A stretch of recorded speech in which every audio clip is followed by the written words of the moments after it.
જય દ્વારકાધીશ, જય મોગલ. હું પારુલ ઠાકોર. આજે આપણે બનાવવાનો છે ઇડલી અને સાંભાર, અને ઇડલી અને સાંભારની રેસીપી ફૂલ ટ્રાય કરીશું.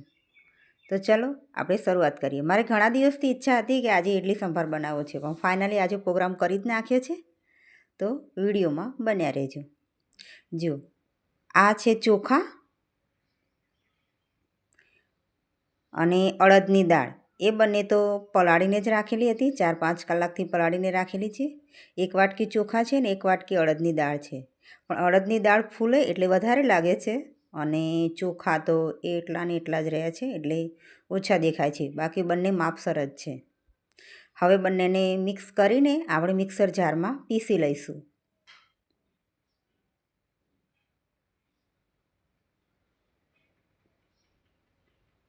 આવી રીતના મિક્સર જારમાં પાણી કાઢીને એને પીસી લેવાનું છે. જો સરસ આપણું ખીરું બની ગયું છે. તો હજી પણ એને આથો લાવવા માટે મૂકી દેવાનું છે. એટલે આ ખીરાને થોડું હલાવી અને એમાં થોડું દહીં એડ કરવાનું છે, એટલે આપણો આથો સરસ આવી જશે.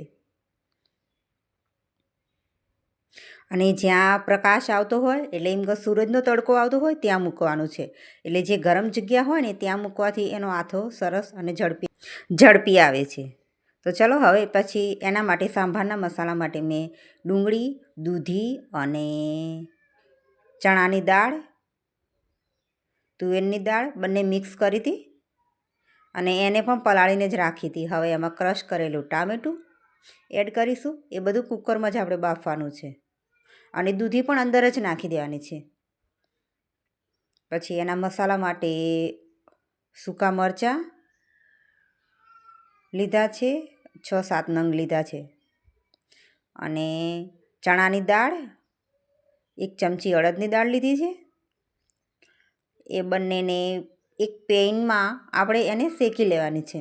પછી ધાણા એડ કરવાના છે, આખા ધાણા એડ કરવાના છે. લવિંગ એડ કરીશું, આખા મરી છે, પછી સૂકા મરચાં એડ કરી દઈશું. આ બધાને આપણે સાંતળવાનું છે, એટલે એમ કહો પેનમાં જ ગરમ કરવાનું છે, એટલે ક્રશ ઝડપી થઈ જશે. પછી સરગવાની 2 શીંગો લીધી હતી, એને પણ આપણે બાફી દેવાની છે. હવે એ તો બફાઈ ગયું, પણ એના વઘાર માટે પણ કંઈક જોઈશે ને. તો 2 ટામેટાં છે, અને એને શેકી લીધા છે. ગેસની ફ્લેમ ઉપર જ શેક્યા છે. ત્યાં સુધી આપણી શીંગો અને દાળ પણ બફાઈ ગઈ હશે. ચલો જોઈ લઈએ. દાળ તો સરસ બની ગઈ છે. જુઓ, શીંગો પણ રેડી થઈ ગઈ છે. હવે શીંગોને આપણે કાઢી લઈશું એક બાઉલમાં, અને જે દૂધી આપણે અંદર એડ કરી હતી ને એના મોટા મોટા કટકા આપણે દાળમાંથી નીકાળી દેવાના છે. કારણ કે બ્લેન્ડર મારીશું ને દાળમાં, એટલે એ પણ ક્રશ થઈ જશે. એટલે એને આપણે આખા જ રાખવાના છે. એટલે એને પણ કાઢી લઈશું. અને દાળ જો વધારે જાડી હોય ને તો એમાં પાણી પણ એડ કરીશું. થોડું પાણી એડ કર્યું છે.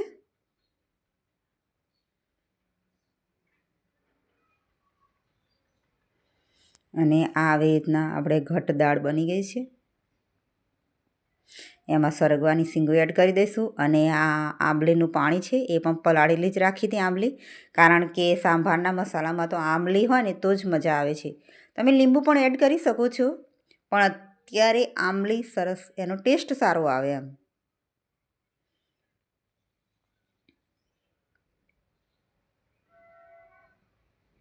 હવે એને ગરમ થવા મૂકી દઈશું.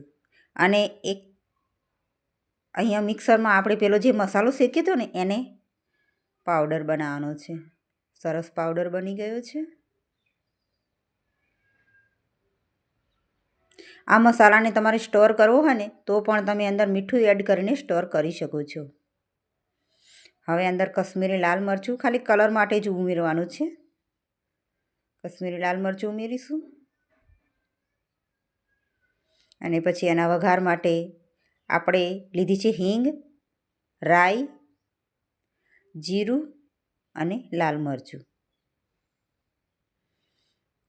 એક કડાઈમાં આપણે તેલ એડ કરીશું. અંદર રાઈ, મીઠા લીમડાના પાન, આખા મરચાં, અને જે આપણે મસાલો બનાવ્યો છે ને એ બધું તેલમાં જ નાખી દેવાનું છે. અને લાલ મરચું આની અંદર જે આખી ડુંગળી પણ એડ કરવાની છે અને ટામેટાં તો આપણે જે પેલા ક્રશ કરેલા હતા ને એ જ લઈ લેવાના છે. અને 4 નંગ આખી ડુંગળી અને પછી આપણે વઘાર નાખી દેવાનો છે. દાળમાં તો સરસ વઘાર આવી ગયો છે.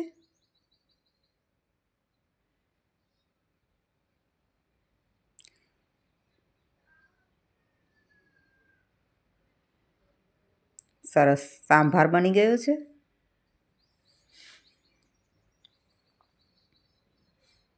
થોડી વાર એને ગરમ થવા આપણે ગેસ ઉપર જ રાખીશું.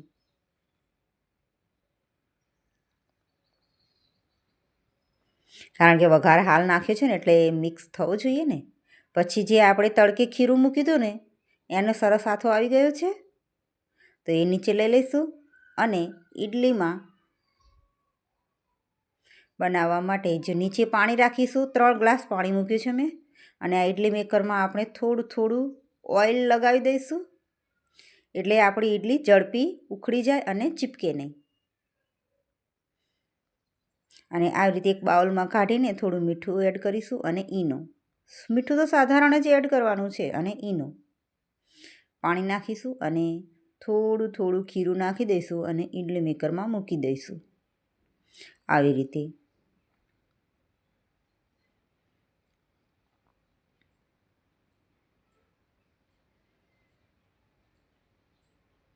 જો સરસ આપણે ઇડલીને ગોઠવી દીધી છે.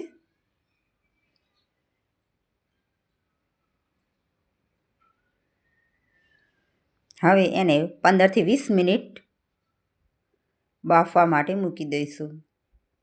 જો સરસ આ સ્ટિક્સથી આપણે જોઈ લેવાનું છે. જો એને ચીપકે નહીં તો સમજી લેવાનું કે આપણી ઇડલી બની ગઈ છે. ચીપકતું નથી તો હવે આપણે એને બધી રીંગો કાઢી લઈશું.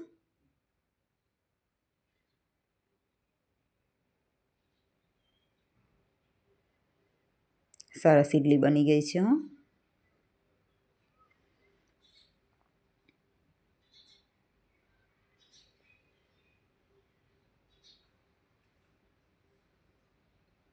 હવે એને એક ચપ્પાની મદદથી આપણે બધા એક પ્લેટમાં લઈ લઈશું.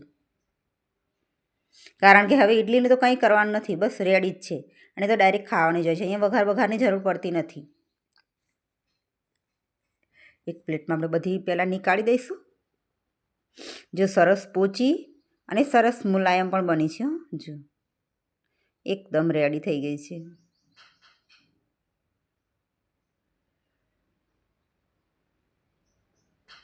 ખાવામાં પણ સોફ્ટ જ છે.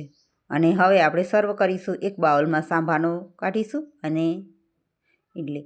તો મારો આ વિડીયો ગમ્યો હોય તો લાઈક કરો, શેર કરો અને સબસ્ક્રાઈબ કરો. ચલો મળીએ નેક્સ્ટ રેસીપી સાથે. જય દ્વારકાધીશ, જય ઠાકર.